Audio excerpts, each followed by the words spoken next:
2026 football বিশ্বকাপ ইতিহাসের প্রথম আসর, যা তিনটি দেশ যুক্তরাষ্ট্র, মেক্সিকো ও কানাডা যৌথভাবে আয়োজন করছে। শুধু যৌথ আয়োজনই নয়, এবার প্রথমবারের মতো তিনটি ভিন্ন শহরে তিনটি পৃথক উদ্বোধনী অনুষ্ঠানও অনুষ্ঠিত হবে। এর মাধ্যমে আয়োজক দেশগুলো নিজেদের সংস্কৃতি, ঐতিহ্য ও জাতীয় পরিচয় বিশ্ববাসীর সামনে তুলে ধরবে।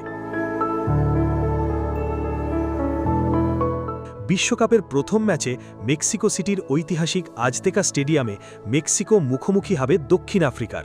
ম্যাচের আগে উদ্বোধনী অনুষ্ঠানে মেক্সিকোর সমৃদ্ধ সাংস্কৃতিক ঐতিহ্য তুলে ধরা হবে। আদিবাসী শিল্পীদের পরিবেশনা, লোকসঙ্গীত এবং ঐতিহ্যবাহী পাপেল পিকাডো শিল্পের প্রদর্শনী থাকবে অনুষ্ঠানে। বিশ্বকাপের অফিসিয়াল গান পরিবেশন করবেন শাকিরা ও বার্না বয়। কানাডার উদ্বোধনী অনুষ্ঠান হবে টরন্টো স্টেডিয়ামে, যেখানে স্বাগতিক কানাডা খেলবে বসনিয়া ও হার্জেগোভিনার বিপক্ষে। অনুষ্ঠানে অংশ নেবেন অ্যালানিস মরিসেট, অ্যালেসিয়া কারা, মাইকেল বুবলে, নোরা ফাতেহি এবং বাংলাদেশি বংশোদ্ভূত শিল্পী সঞ্জয় সহ আরও অনেকে। অন্যদিকে যুক্তরাষ্ট্রের লস অ্যাঞ্জেলেস স্টেডিয়ামে আয়োজিত অনুষ্ঠানে আধুনিক প্রযুক্তি নির্ভর মঞ্চায়ন ও বর্ণাঢ্য ভিজুয়াল উপস্থাপনা থাকবে।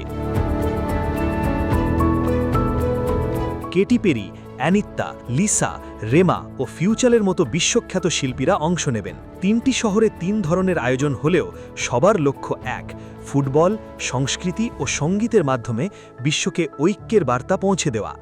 আন্তর্জাতিক খ্যাতিসম্পন্ন প্রযোজক মার্কো ব্যালিচ পুরো আয়োজনের সৃজনশীল দায়িত্বে রয়েছেন।